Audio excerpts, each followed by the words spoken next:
Today on the news, while the United States works on plans to end the war in Ukraine backed by the new U.S. peace plan, United States lawmakers are also examining reports of growing attacks on Christian communities in Nigeria. These developments show how human rights and security issues are shaping American policy. As the government tries to balance political and global peace efforts with urgent concerns about rising violence in Nigeria. So now, what are the developments in this story? President Donald Trump declared Nigeria a country of particular concern. And so this is the recent development right here with the story. The U.S. Congress had a hearing. So what is the development and what are we expecting to see in the coming days? Let's explore the details. Good afternoon and welcome to Flash News. I am Tabitha Arko. Let's begin.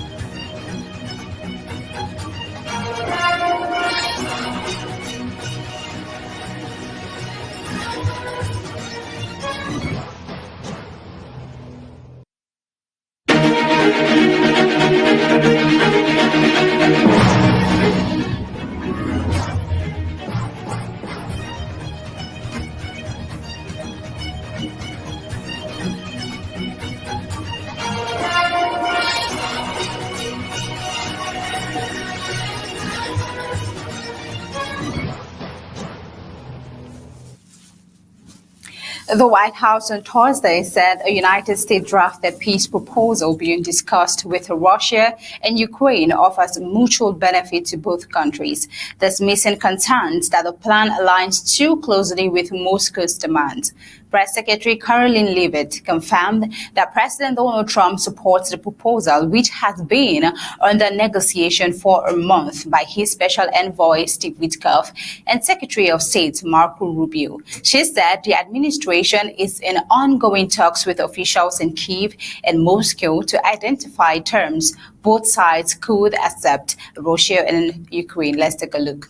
President Trump has made it very clear since day one the campaign trail that he wants to see this war come to an end. He's grown increasingly frustrated with both sides of this war, Russia and Ukraine alike, for their refusal to commit agreement.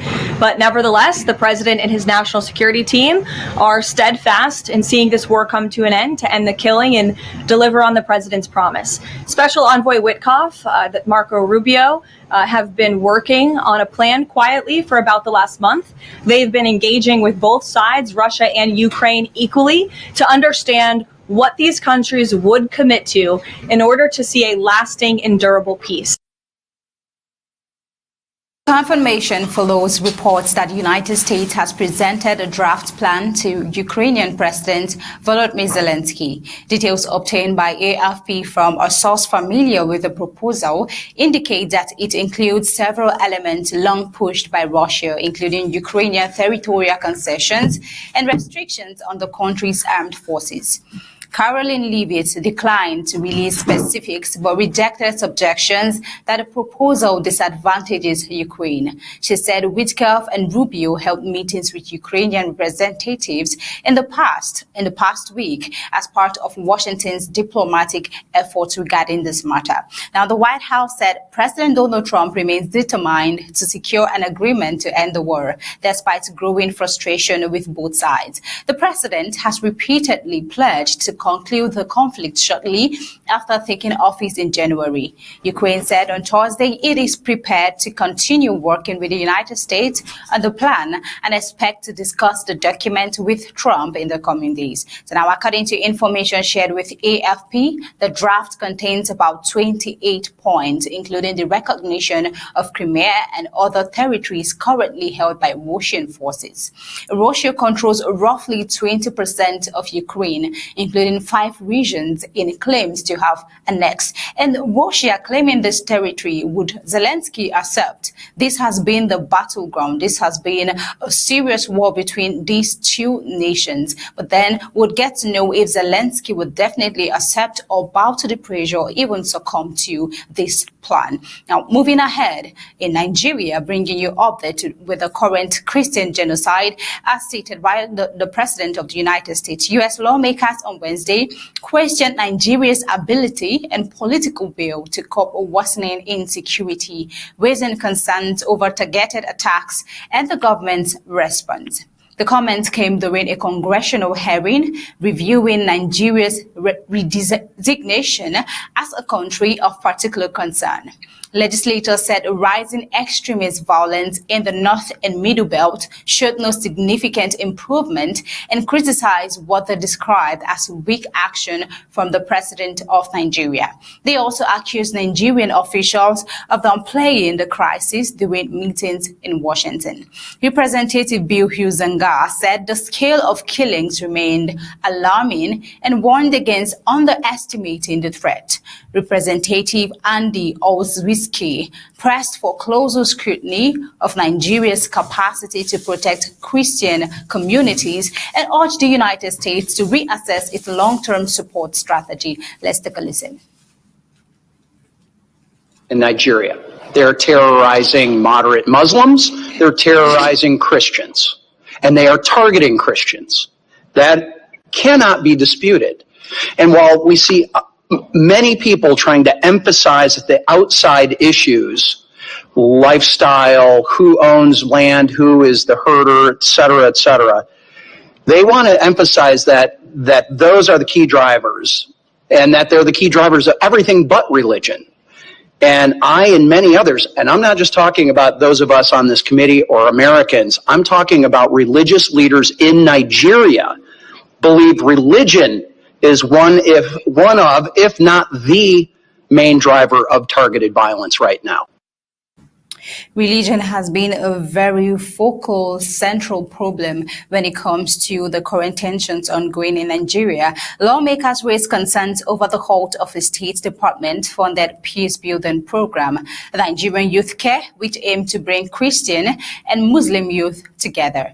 They questioned why the initiative was not extended. United States Ambassador Jonathan Pratt said Nigeria faces a very serious security crisis requiring sharper focus from its government, noting that capability alone is not the barrier to progress. Also, Representative Barry Moore said evidence pointing to a pattern of targeted killings and urged Abuja to prioritize humanitarian support in the Middle Belt. He also questioned why armed groups continue to operate freely despite prohibitions on civilian firearms. Other legislators at the Congress hearing cautioned against reducing Nigeria's crisis to a single religious narrative. They said both Christian and Muslim communities are affected and called for stronger cooperation between Abuja and the U.S. The Nigerian government, meanwhile, rejected claims of religious intolerance, maintaining that constitutional protections for religious freedom remain intact. Now, separately, the Global Coalition for Freedom of Religion in Nigeria urged the National Assembly to address what it called widespread violations affecting minority groups. It warned against sending a parliamentary delegation to the United States, arguing that domestic reforms should come first. Diaspora organizations also pushed for international investigations into attacks in the North Central region. Meanwhile, Congresswoman Sarah Jacobs criticized President Donald Trump's reported threat of military action against Nigeria, describing it as a reckless and legally unsupported. Now, this is what's happened at the U.S. Congress. A lot of U.S. Congress leaders had their thoughts on the current issue of genocide and insecurity in Nigeria. Now, moving over and taking you to the COP30, a fire broke out on Thursday at the COP30 climate summit in Berlin, Brazil, forcing a full evacuation of the conference venue and halting proceedings on the penultimate day of the talks. Officials said 13 people were treated for smoke inhalation. Organizers reported that the blaze, which started near the China pavilion, was brought under control within 6 minutes. Fire authorities ordered the evacuation of the entire site, and the venue remained closed for about 7 hours before delegates were allowed to return. When the site reopened, attendees gradually made their way back in to resume negotiations or retrieve personal items. Now, security personnel blocked access to the damaged pavilions, which were concealed behind a temporary curtain.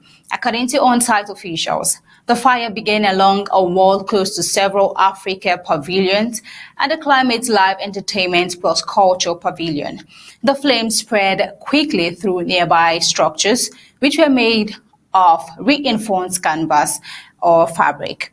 Para State Governor Helder Babao told local media that investigators are examining whether a generator failure or an electrical short circuit caused the incident. Large portions of the summit venue had remained under construction up to the conference opening, with exposed beams, unfinished flooring, and temporary corridors still in place. Now, during the pre-summit activities, construction noise was audible even as global leaders addressed attendees.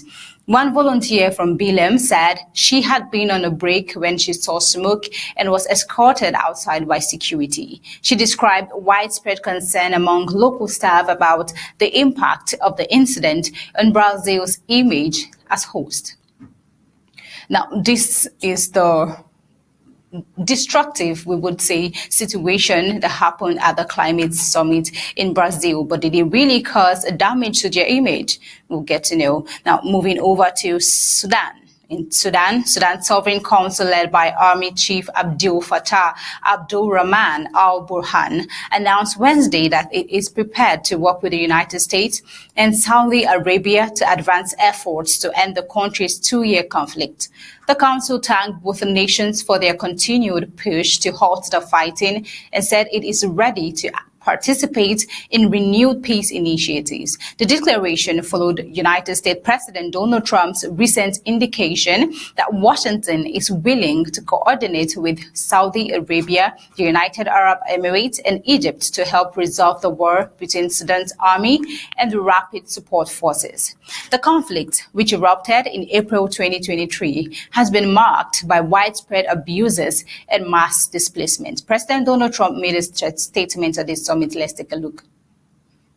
I'll tell you, His Majesty would like me to do something very powerful having to do with Sudan. It was not on my my charts to be involved in that. I thought it was just something that was crazy and out of control. But I just see how important that is to you and to a lot of your friends in the room. Sudan, and we're going to start working in Sudan. I didn't think that that was one that was going to be so easy to do, but we're going to start working. Meanwhile, United States Secretary of State Marco Rubio also urged an end to foreign military support for the Rapid Support Forces amid concerns about worsening violence. Recent RSF advances, including the capture of El Fasher, the capital of North Darfur, have resulted in hundreds of deaths and forced tens of thousands to flee. The International Organization for Migration estimates that nearly 90,000 people have left El Fasher and surrounding areas, many without access to food, water, or medical care. Saudi officials have warned that sustained instability in Sudan could pose risks to the Red Sea region and the African continent, creating openings for extremist groups. Now, we'll see that the conflict has drawn competing regional alignment, with Egypt, Turkey, and Saudi Arabia backing the Sudanese armed forces, while the United Arab Emirates is reported to be supplying weapons to the Rapid Support Forces. Meanwhile, President Donald Trump's comment on cooperating with Middle Eastern partners came as Saudi Crown Prince Mohammed bin Salman visited Washington for the first time in 7 years. Now, his visit could be termed as a rare one for the Middle East, for the region of the Gulf region. And then this is a big site of collaboration right here with the United States and Saudi Arabia. Well, as we bring you updates and details as regarding this news, as it keeps developing, this is where we'll be ending the news right here and closing the curtain and drawing the curtain for today's flash news. Stay tuned for Horizon at the top of the hour, 6 p.m. Until then, do have a pleasant day and stay safe.